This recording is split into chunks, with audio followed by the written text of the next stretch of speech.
This is the front page of AutoCAD after installed. That's if you've not, and if you have not done any work on it, you are not going to see all this. That's some work I've done on it. So I just want to show you the functions of AutoCAD before you start the main drawing. To start any drawing, you click on this start drawing. The reason why I said you need to get the mouse, because you can't be using your trackpad to be controlling the mouse icon on the laptop, because it won't be comfortable for you. Your left hand should be on your keyboard, while your right hand should be on your mouse, or either way, whether you're using left hand or right hand. Because as you click on, as your keyboard is on, you're clicking on the shortcut, which will get you directly to where you're looking for, instead of you looking for the functions up here. So we'll get to that when we are there. I will let you know what I'm talking about. So now, to get started, you click on this start doing. So when you click on start doing, the AutoCAD will show. Okay, let me cancel this. The AutoCAD will show. So when the whole platform is shown like this, okay, it's still loading. Let it load. It's still loading. I think it's done. Let me remove this. Okay, so when the whole platform is shown like this, now this is what is called line. Line is what you pick to do any specific drawing, to start any specific drawing. Hope you understand what I'm trying to say. To start any specific drawing, and like that, I pick a line, I click any point on the drawing. If you see it clearly, you can see that the line is moving in all direction. It's moving in all direction. And sometimes you might not want it to move in no direction, because you can't pinpoint the straight point. So you come here to this point where it's indicated as auto mode. You click it. Either you click your F8 on your keyboard, you tap your F8 on your keyboard, or you click it here. So if you click on the auto mode, it's only going to give you the vertical and the horizontal. The vertical and the horizontal, as you can see, the vertical and the horizontal. So that will give you the perfect straight line you want. You see, perfect straight line you want. Perfect straight line you want. It is very straight. But if you off your auto mode, clicking on F8, it's going to off the auto mode, or you click it on the AutoCAD platform. Because the thing is that if your laptop or your system is not drived, the keyboard functions might not work with the AutoCAD. So if it's drived, it might work. You understand? It depends. So you see, the auto mode is off, so you can go on any angle you want it to be. You can go on any angle you want it to be. Sure. Okay. I'm going the angle you want it to be. So that's that for line. So for polyline, let me just highlight. And if you are highlighting, you click on one position, one point. No need of you. If you click on one point, they remove your hand from the mouse. Then move it to where you want to highlight anything. Then click on it again. As you can see, it has been highlighted. Not that you are dragging. No need of you dragging. Just click on one point, move it to where you want it to stop. Then click again so that it will highlight. Then I'm deleting it from my keyboard here. So I delete what I do. So now go into polyline. Click on your polyline. The reason why polyline is used in some. Okay, now talking about the polyline. After clicking on the polyline, polyline means it's just another function or another tool in AutoCAD that is a continuous line. Let's on our auto mode. It's a continuous line, whereas it is not broken. It is not separated. Unlike line that you can click on. Okay, now let me close it now. So I've closed it. I've closed this box. So looking at it now, it is what? It is a O box. You see, it is a O box, not that it's separated. Unlike when you pick a line and you draw the box again. Okay.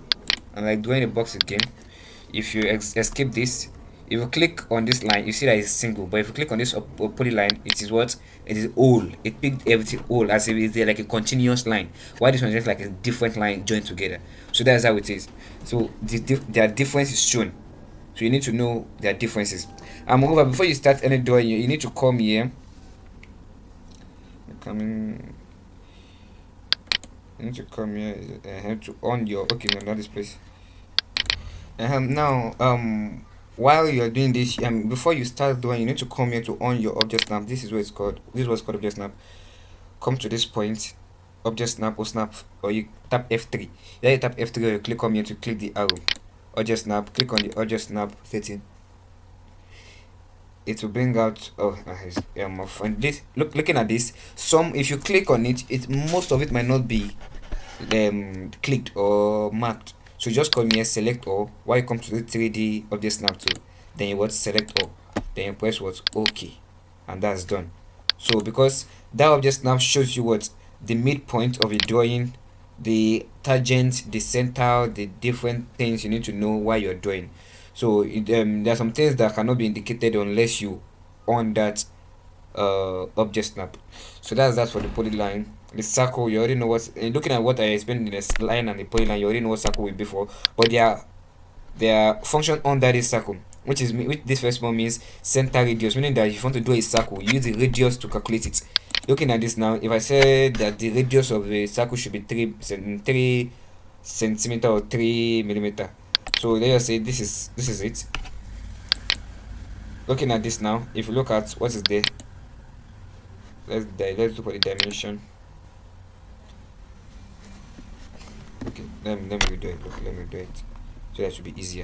Clicking on the center, look, sorry, a circle rather, using radius. Looking at it, you realize that it is reading for the what, for this radius alone. If you look at the way the line is, the orange line is what it is, what only for this radius. That's what is calculating to draw the circle. So now if we click the number, let's just say we want it to be 3. So if it's 3 centimeter, I'll press our enter. Come in. Let me delete this one, right? Do it here. So center circle, using a radius to calculate it, you click on 3, then you want enter, just tap your enter key. So this is what's 3 centimeter what's called circle. Imagine you're using your diameter now, so it's going to be what's calculated with using diameter. Using a diameter, you understand? Using a diameter. Looking at this broken lines, looking at the broken lines on top of it, using it to calculate the measurement, you see that it's picking the diameter now, not the radius, which it was picking the other time. So now if I click on 3, same 3, and click on enter, you'll see it is smaller than this one I use radius to do. You know, the radius is what times 2 of the radius gives you what diameter. Why the diameter is what the division of the diameter gives you what the radius. So that's why this one is smaller than what the radius, the one we use for it as radius to calculate the circle. So that's how it is. There are many functions under it, so when we need to use all these functions, I will let you know from there. You get? So these are all the basic things that you need to know. This is what arc. There are different functions under arc too. The mostly used one is what the 3-point arc, whereby you click 1, 2, and 3. Then you use to determine where the second one will be the center, while the third one will be the point where the arc will stop. It will determine your arc. You can adjust it anywhere you want it to be. You understand? So that's for arc. And then all these ones are what, this is a move function. If I click on move, if you select, as I told you how to highlight, click outside the drawing, then move it, and okay, no, click the drawing. Looking at this move down, when I click on move, it's what select object. Always read the instruction given to you. This says what? It says what? Select object. It says select object. So you come to your object, select it, then you what? Enter. Click your enter key. That's why keyboard is needed. Keyboard is needed. You click on your enter key. Now specify base point. So now the base point, you can click anywhere to as your base point. If you click outside, you can still move it anywhere. Whereas if you click, let's click again, select object, enter. I want to select the center point as my base point. You go to the circle. Don't click it, just move it on top of the circle. You see all these green lines that is showing, that's the OSNAP we on. It will show us all the perpendicular, the center, everything. So if it's not on it, none of all this will show. So you come to the center line and moving it through the center, so it will be easier for you to move and put it anywhere you want to put it. So that's the function of move. So using this looking at this one, this is what rotate. Follow the instruction, select object, enter, select base point. You can select base point, which is what your center or anywhere. Okay, let me just select outside for our base point. Now it was rotate. So you see how it's rotating. You see how it's rotating. So it depends on the object you want to, the door you want to rotate, and where you want to rotate it to. If you want to pick it in the center, you can pick it in the center. If you want to pick it outside, you can pick it outside. If you want to pick it in the edge, you can pick it in the edge. As far as you want to rotate. Imagine I want to rotate a line now.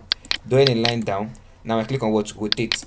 Rotate. So it says select object. I click on the select object and select object, enter. After clicking on enter, I said I select base point. Imagine I want to rotate this line towards 60 degrees. Looking at it, it's going vertically and horizontally. So I'll just specify rotate point. I'll just put 60. You understand? Enter. You see, it's now 60 degree to the point where I rotate it from. Looking at this now is going backward. If you want it to go forward, you can just put minus 50 degree, 60 degree. It will be there, so it will be indicated as what, 60 degree. If I click another line and put on top of it on the same point and click on what, rotate, clicking on the, selecting the object, enter, then click the middle line as end point at the center point, then what, minus, which is dash, after this is a dash, 60. You see, looking at this now gives you what, 60 degree. It gives you a 60 degree of the point that you select. So that's based on what you want to. And if you want to erase, this is what is called what, erase. You can erase anything you want. Just click on the object, erase. You see, instead of you deleting, you can erase from here. If you want to extend and trim, imagine there's an intersection in a place, like a line now intersecting each other now, and I want to trim it up. Clicking on the trim function, it said enter and select object. So I can just select outside, and as I told you how to select, click outside, don't drag it, just move it, then what's enter. I've selected, then now you can trim.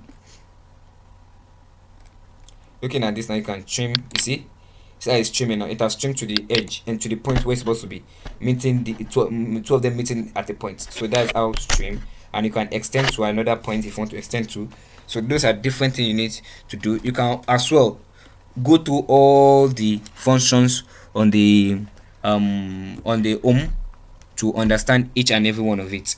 You understand? Then this is what copy. You can copy drawings from one place to another. The instruction is there and they already define it for you there.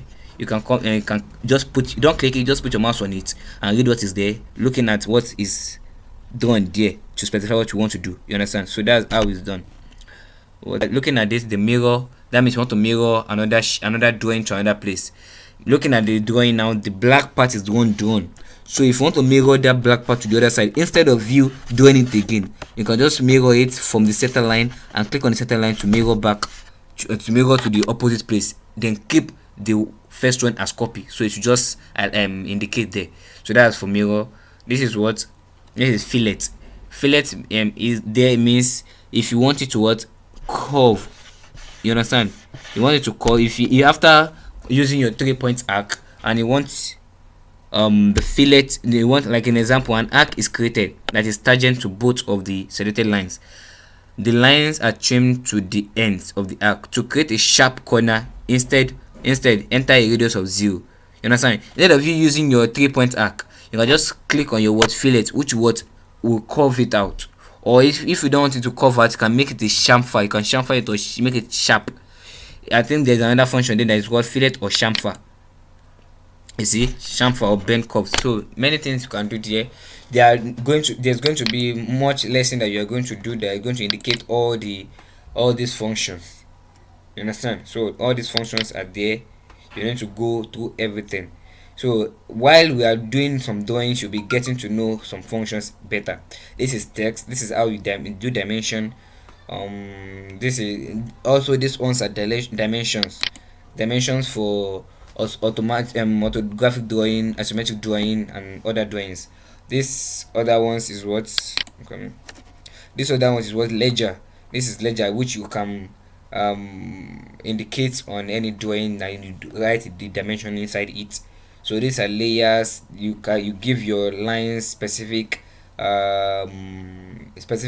properties. You want it to be dash line, center line, or different. You can even give it different color. If you imagine clicking on this white part of the drawing, you can change the color and put it anything you want it to be. So okay, so now look, you see all the drawing has become what, green, because I changed the color to what, green. So that's how it is. If we continue going into exercises, we'll understand what we're doing. And I hope you need to have a drawing textbook, like a Pick Up Papaka and other drawing textbook, for you to practice more on your own. Yeah, then that's all. There are other functions, insert, if you want to insert pictures, insert other things. All those ones are just advanced. When you get there, you understand what we're talking about. So all these functions, all these little functions I just told you, go to it on your system, then get little drawings and draw. I'll post a drawing that you can go through it and draw that same drawing. So if you can get that drawing, we'll move to the other one.